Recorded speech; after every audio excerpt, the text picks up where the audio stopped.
Viewers, good evening, namaskar, అందరికీ వందనాలు. మిత్రులారా, భూమికి సంబంధించిన విషయాలే అనుకుందాం. ప్రభుత్వం 2001 నుంచి ఇప్పటిదాకా రిజిస్ట్రేషన్ ఛార్జెస్ పెంచలేదనుకుంటూ ఒక్కపారి పెంచేసింది. ఏం పెంచింది ఇక్కడ? రిజిస్ట్రేషన్ ఛార్జెస్ కానీ, స్టాంప్ డ్యూటీ కానీ, ట్రాన్స్ఫర్ ప్రాపర్టీది కానీ, లేకపోతే ఇవన్నీ ఏం పెంచలేదు. అది గత ప్రభుత్వం పెంచింది. అది అట్లనే స్టాండ్ స్టిల్గా ఉంచేసి ఇప్పుడున్న మార్కెట్ విలువ అంటే ₹1,00,00,000 బయట ఉంటే అక్కడ ఉన్నటువంటి సబ్ రిజిస్ట్రార్ వాల్యూను 3 లక్షలకు 5 లక్షలకు దాని మీద ఈ స్టాంప్ డ్యూటీ వసూలు చేస్తుంది. అంటే ఇప్పటి వరకు ₹1,00,00,000 ఎకరా ఉన్నదాన్ని ఇప్పుడు పర్సంటేజ్ అంటే 5 లక్షల మీద స్టాంప్ డ్యూటీ కలెక్షన్ చేసే బదులుగా దాన్ని 50% పెంచింది. కొన్ని చోట్ల 80% పెంచింది. కొన్ని చోట్ల 100కి 100 రూపాయలు పెంచింది. అంటే ₹1,00,00,000 బయట మనం మాట్లాడుకొని ₹1,00,00,000 నువ్వు వైట్ ఎంత ఇస్తావు, బ్లాక్ ఎంత ఇస్తావు అని అనుకో, ఆ లెక్క కాదు. కానీ గవర్నమెంట్ జవాబుదారీగా అక్కడ ఉన్న రేటు 5 లక్షలు ఫిక్స్ చేస్తుంది. 10 లక్షలు అనుకుందాం.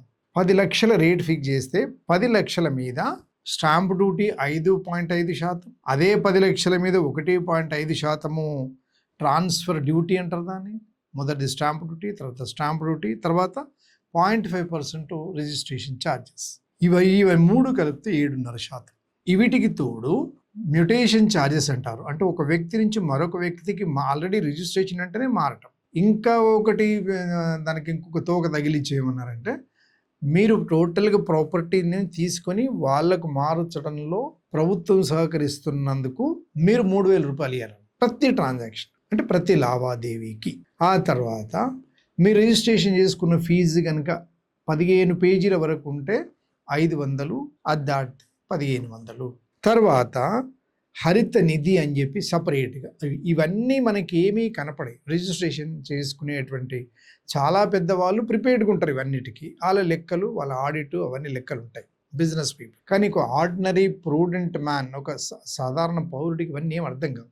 కానీ ఇవన్నీ వెళ్ళిపోతాయి. మళ్ళీ కనపడని ఖర్చులు, ఇంగ్లీష్లో హిడెన్ ఛార్జెస్ అంటారు. అక్కడ ఉండే డాక్యుమెంట్ రైటర్, అక్కడ ఉండే సబ్ రిజిస్ట్రార్కు, అక్కడ ఉండే సిబ్బందికి ఇవన్నీ కావాలి మనం. ఎంతైతే చూడండి. ఇవన్నీ ఏమి చేయకుండా స్ట్రేట్ అవే నేను ఇప్పటివరకు ఉన్న 5 లక్షల మీద వసూలు చేయవలసిన ఈ ట్యాక్స్ డబ్బులు ఇక నుంచి 10 లక్షల మీద వసూలు చేస్తాను అని చెప్పడం. ఇది ఎంతవరకు సమంజసము అని మనము ప్రశ్నించాలి. వాస్తవానికి ప్రతి సంవత్సరము 5%, 10% కనుక పెంచినట్టయితే కొనుగోలుదారు మీద బర్డన్ పడదు, అతను బరువుగా ఫీల్ కాడు, అతనికి న్యాయం చేసినట్టు ఉంటుంది. ఇది పరిస్థితి. రూరల్ ఏరియా మేమేం పెంచలేదంటున్నారు. ఎంతసేపు outer ring road, regional ring road, Kokapet, ఆ దరిద్రము, కోకాపేటులో ఒక విషపూరిత వాతావరణము, అక్కడుండే రేట్లు, అక్కడుండే ప్రతిదీ కూడా ఏ ప్రపంచ దేశం ఏదైనా అమెరికాతో ఎట్లా పోలుస్తామో ఇవాళ రేట్లన్నీ కూడా కోకాపేట రేటుతో పోలుస్తాం. మొన్ననే రాయదుర్గంలో 237 కోట్లకి ఏం పోయిందట. ఆ కొనేవాళ్లకు మరి ఏంటో పరిస్థితి, అవి మనము అనటానికి లేదు. కాకపోతే ఒక దిగువ మధ్యతరగతి, లోయర్ మిడిల్ క్లాస్ పీపుల్ ఒకటి ఆస్తి కొనాలనుకుంటే అతను ఏదో అంచనా వేసుకొని వచ్చేటప్పటికి ఇక్కడ తడిచి మోపడవుతుంది. అంటే ప్రభుత్వం చేయవలసింది ఏంటంటే, మనముగా అడగవలసింది ఏంటంటే, తనకుండే రెవెన్యూ జనరేషను అనేది అవసరం. 1,500 కోట్లు ఎక్స్పెక్ట్ చేసిరో, 1,200 కోట్లు అయితే మనం చదివినాం పత్రికలల్లో రావాలి. అది అవసరమే. అది లేకుంటే మనం బతకలేం. అంటే ఏరియా వైజ్గా మార్చడం అనేది బాగా ఆలోచించదగ్గది. ఎట్టే టైం పెంచకుండా స్లోగా పెంచుకుంటూ పోయినంటే బాగుండేది అనేది మనం అందరంగా మనం మాట్లాడుకోవాల్సిన అవసరం ఉన్నది. మనము ఇంకొకటి కూడా ఏం మాట్లాడుకోవాలనుకుంటే, ఇప్పుడు లేఅవుట్లు చేసి అమ్ముతున్నారు. ఓపెన్ ప్లాట్స్ సరే, హైదరాబాద్లో కానీ చుట్టుపక్కల ఉన్నటువంటి చిన్న చిన్న నగరాల్లో కూడా ఇప్పుడు ఈ మధ్య కాలంలో బంగళాలు అంటే ఫ్లాట్ కల్చర్ వచ్చేసింది. వీళ్ళందరూ కూడా ఎవరైనా సరే రేరాను చూపిస్తున్నారు. రేరా ఎవరైనా చెప్తే వింటదా?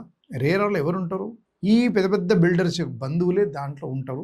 సీఎం అపాయింట్ చేయబడ్డ వ్యక్తులు ఉంటారు. వీళ్ళను అసలు ఇంతవరకు ఒక నిరుపేద, ఒక లోయర్ మిడిల్ క్లాస్ పీపుల్ ఏదన్నా బాధపడి రేరాకి వెళ్ళే సందర్భం అయితే కనబడదు. పోయినా అతని న్యాయం జరుగుతుందని మాత్రం రేరా హామీ ఇవ్వలేకపోతుంది. అంటే ఎంతసేపు రెవెన్యూ ప్రభుత్వం చూసుకుంటుంది, లాభాలు బిల్డర్ చూసుకుంటాడు. మరి కొనుగోలుదారు సంగతి ఏంది? మరి ఎట్లా? ఆయన బాధలు ఎవరు చెప్పుకోవాలి? అక్కడ పోయిన తర్వాత ఒక్కొక్క బిల్డర్ పెట్టే ఇబ్బందులు, ముఖ్యంగా ఈ అపార్ట్మెంట్స్లలో ఆడికి పోయిన తర్వాత కార్పస్ ఫండ్ అని ఒకరు, ఎలక్ట్రిసిటీ ఛార్జెస్ అని ఒకరు, పార్కింగ్ ఛార్జెస్ అని అదనంగాని, తర్వాత లిఫ్ట్ దానికి సపరేట్ అని, తర్వాత వాళ్ళు ఎంటర్ అయినందుకు అది సపరేట్ అని, ఇది సపరేట్ అని, మెయింటెనెన్స్ అని, ఎన్ని రకాలుగా ఇబ్బందులు పెడుతారో పాపం వీళ్ళకు. ఈ సాఫ్ట్వేర్ పిల్లలు కానీ, లేకపోతే ఈ మధ్యలో కొంచెం కొత్త రకం జనరేషన్లో ఆ రియాక్షను, ఆ క్వశ్చన్ చేసే తత్వం లేకపోవడం వల్ల కళ్ళు మూసుకొని కుమిలి భరిస్తూ ఇదవుతున్నారు. వీటన్నిటి పట్ల కూడా ప్రభుత్వం బాధ్యత తీసుకుంటే ప్రజలు హర్షిస్తారు. ఆహా, మాకు అండగా ప్రభుత్వం ఉందని చెప్పి ఇది చేస్తూ ఉంటారు. కాబట్టి ప్రభుత్వాన్ని మనము ఏమని డిమాండ్ చేయాలంటే, మీరు ఎట్లయితే ఇది చేస్తున్నారో at the same time RERA వచ్చిన ప్రతి అప్లికి రోజుకి ఎన్ని వస్తున్నాయి, ఏ రకమైన కంప్లైంట్స్ వస్తున్నాయి, వాళ్ళు ఏ మేరకు రిడ్రెస్లు చేస్తున్నారు, దానికి బాధ్యత ఎవరు వహిస్తున్నారు? ఏ బిల్డర్ కన్నా ఇప్పటివరకు చిన్న పనిష్మెంట్ అన్న అయిందా? అంటే కొనుగోలుదారుకు పనిష్మెంట్ అంటే ఎట్లుంటుందండి?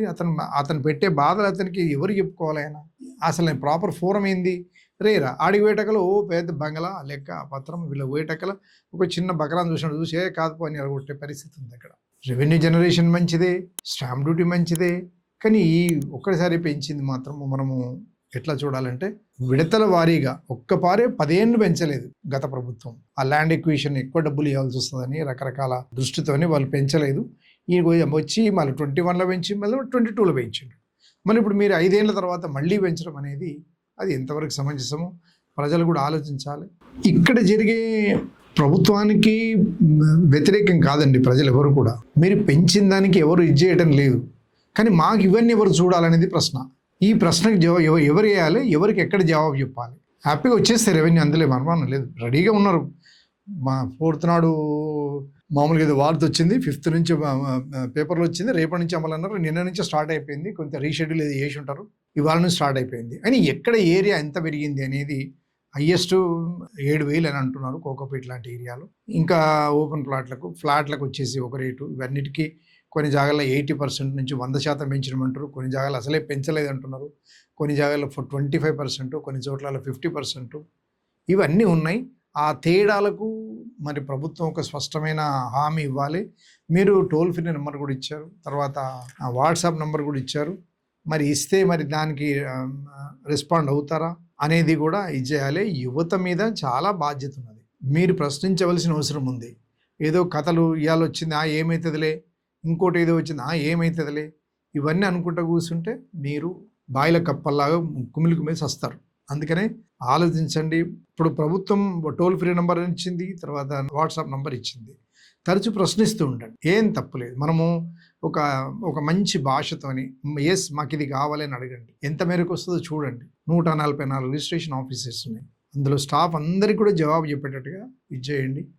అందుకనే ఈ పెంచిన రిజిస్ట్రేషన్ పట్ల మళ్ళొకసారి పునరాలోచించి, మీరు ఏదైతే టోల్ ఫ్రీ నెంబర్ ఇచ్చారో అక్కడ ప్రాంతానికి అనుగుణంగా రేట్లు తగ్గించమని పబ్లిసిటీ చేస్తే ప్రభుత్వం న్యాయం చేసినట్టు అవుతుంది, ప్రజలకు కూడా న్యాయం జరుగుతుందని చెప్తూ ఈ వీడియోస్ చూడాలని. ఎందుకంటే ల్యాండ్ రిలేటెడ్ ఇష్యూ కాబట్టి, వ్యవసాయ భూములు కూడా అమ్మకాలు కొనుగోలు జరుగుతాయి కాబట్టి, ఇక్కడ ప్లాట్లు కూడా అమ్మకాలు కొనుగోలు జరుగుతాయి, ఫ్లాట్లు కూడా ఉంటాయి కాబట్టి, ల్యాండ్ రిలేటెడ్ కాబట్టి నేను చెప్తా ఉన్నా. ఇవన్నీ కూడా రేట్లు పెంచాలన్నా ఏదైనా కూడా ఒక district registrar, stamps and duties IG ఉంటారు, తర్వాత ఇంకా 1000 ఉంటారు. ఈసారి ప్రత్యేకింది ఏంటంటే అరవింద్ సుబ్రహ్మణ్యన్ అని చెప్పి ఎకనామిక్ ఎక్స్పర్ట్ అట. మరి ఆయన గ్రౌండ్ లెవెల్ ఏం చూసారో ఏమో తెలియదు, కాకపోతే రేట్లు అయితే పెరిగినాయి.